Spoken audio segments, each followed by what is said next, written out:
The traditional conservative Roman Catholic faith has been shaken to its core since the revelation that Pope Francis openly endorses same-sex civil unions.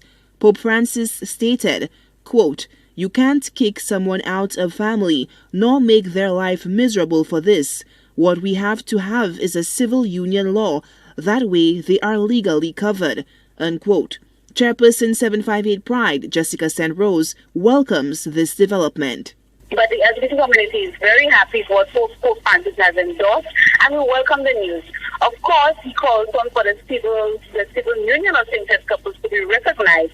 And we don't only want this to be recognized, but we also want it to be made law, like he rightfully said, because when you have these laws, when you enact these laws, it is legally binding, and it actually recognizes same-sex LGBT couples as same-sex families, which should be included as a family, because we know same-sex couples go ahead and they have children, they go ahead and they have families with children and all of that.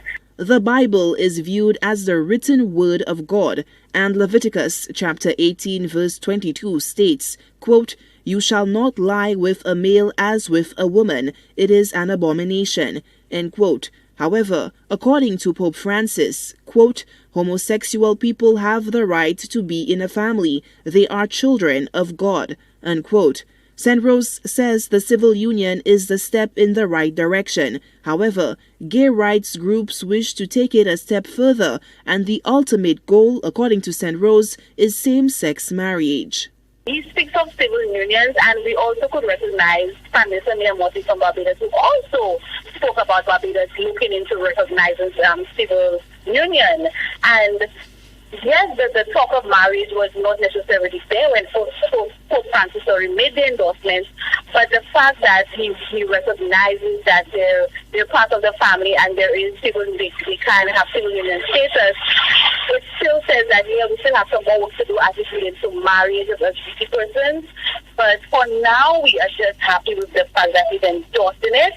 That says a lot, and that also indicates that the discussion will continue to also recognize marriage. On the local front, St. Rose says she expects feedback from the Archdiocese of St. Lucia.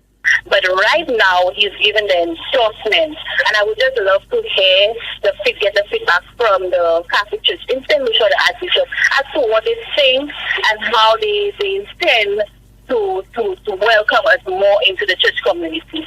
St. Rose describes Pope Francis as an unconventional pope, and she does not expect other faith-based organizations to fall in line with his endorsement.